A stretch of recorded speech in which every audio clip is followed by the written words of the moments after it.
Marlène, pourquoi vous ne payez pas le loyer?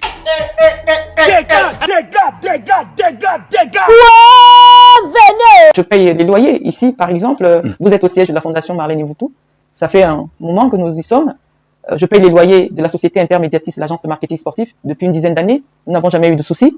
Mais le bien qui est l'objet de notre interview de ce jour, je ne suis pas locataire de ces biens.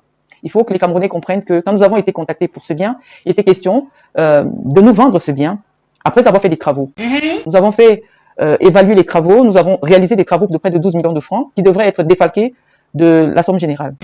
Par la suite, lorsque nous avons envoyé les devis au couple qui nous a contactés, il n'a jamais montré qu'il n'était pas d'accord avec le coût des travaux. Oui. Une fois les travaux réalisés, Madame Afan, dont il est question, est entrée en contestation. Ça fait vraiment très mal. Elle nous a assigné devant le tribunal de première instance de Yaoundé-Kounou en destruction, alors que nous avons les exploits d'huissier de son accord à réaliser les dits travaux, de son accord sur les coûts du travaux, mais elle nous a assigné en destruction, en estimant que tous les travaux qui avaient été réalisés étaient de la destruction. Non contente des décisions du tribunal de première instance de Yaoundé-Kounou, elle nous assigne en filouterie de loyer.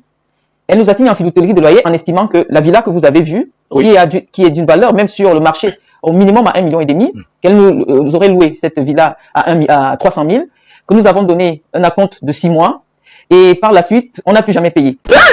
Nous sommes allés au tribunal, vous avez vu la décision, elle a été une fois de plus déboutée.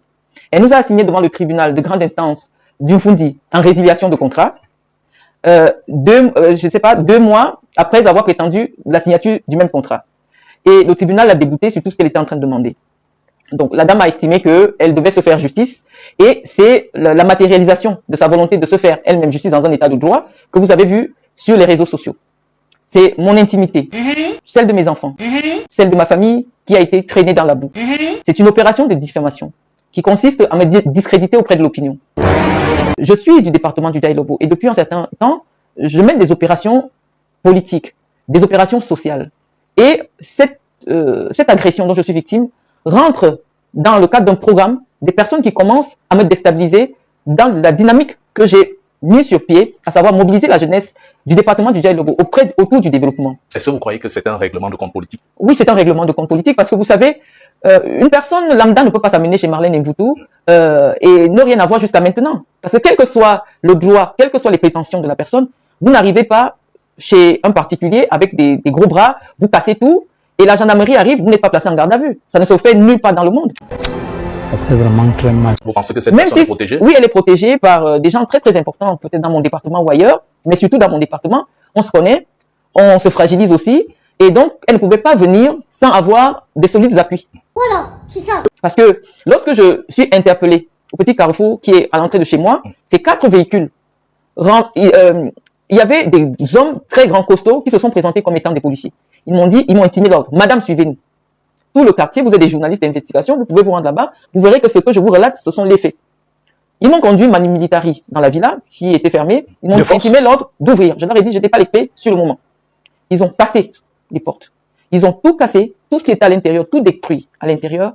Le réflexe que j'ai eu, c'était d'aller me réfugier dans une pièce, d'appeler la gendarmerie d'Oudja, d'appeler mon huissier, Maître Badouana, et de me protéger d'une éventuelle agression physique. Parce que j'étais menacé, je crois que vous voyez des plaies quelque part ici que j'ai pu réussir à masquer avec du fond de teint. J'ai été violenté physiquement. Quand l'huissier est arrivé, l'huissier leur a demandé, est-ce que vous avez un mandat? Nous, on était loin de s'imaginer qu'il s'agissait d'une opération liée à la maison, puisque le tribunal, la cour d'appel venait de rendre un arrêté qui disait que nous ne devons pas de l'argent, nous ne sommes pas des locataires, il n'y a pas de contrat de location entre nous. Moi, j'étais même pas au tribunal, parce que j'étais sûr que madame essayait de multiplier les procédures, essayait d'instrumentaliser la justice pour ne pas respecter ses engagements vis-à-vis de nous. Et donc, moi j'ai cru qu'il s'agissait peut-être d'une arrestation par rapport à autre chose. C'est pour ça que j'étais seul. Et vous pouvez remarquer qu'il y avait personne dans cette maison en dehors de moi. Ça veut dire que c'était pas une maison de vie. Je suis tout le temps avec ma petite fille. Je crois que vous l'avez rencontrée tout à l'heure. J'ai une femme de ménage, j'ai un gardien, j'ai des gens qui sont là. Mais vous avez vu, cette maison était vide. L'aspect, on sentait que ça faisait plusieurs mois qu'on n'avait pas fait le ménage dans les lieux, parce que même si elle est propre, quand une maison reste fermée pendant longtemps, ça se ressent, que la maison elle est restée fermée. Et ils étaient au courant que la maison était fermée, ils m'ont filé. Et comme j'avais un voyage à Niamey la veille, je me suis rendu à Oudja pour prendre quelques petites choses, et ils m'ont suivi. Donc j'étais suivi depuis longtemps. Et ces voitures se sont arrêtées devant moi, j'ai été traîné de force jusqu'à la maison. Les portes ont été cassées et vous avez eu tout le branle-bas.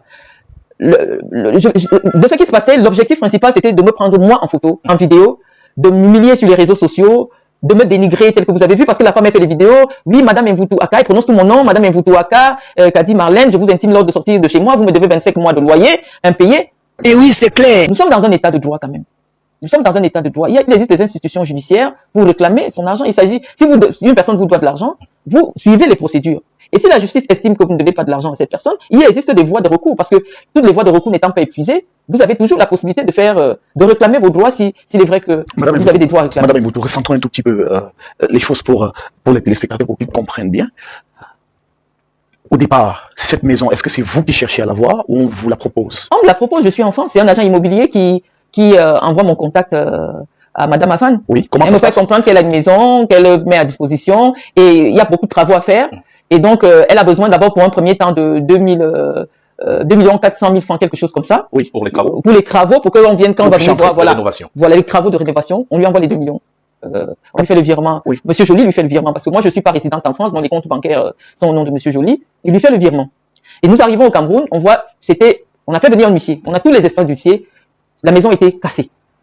La maison, jusque là, il n'y a pas de contrat de bail, on n'est pas sur la discussion de quoi que ce soit. Après, elle nous la propose et dit, si elle vous intéresse, vous pouvez faire les travaux. Par la suite, il y a un montant total qui sera défalqué de la nature de notre transaction. C'est elle-même qui propose. C'est elle-même qui propose. D'accord. Voilà. Et donc, c'est sur cette base qu'on s'engage à faire des travaux. Donc, nous avons fait des exploits d'ici de toutes les conversations relatives à cette initiative-là. Une parenthèse. Oui. Lorsque vous avez évalué le montant total des travaux, il était à hauteur de combien de francs CFA? 24 000 euros, dans les 12 millions de francs CFA. Est-ce que la dame a validé? Elle a bien validé avant le début des travaux. Elle a bien validé. C'est par la suite qu'elle rentre en contestation.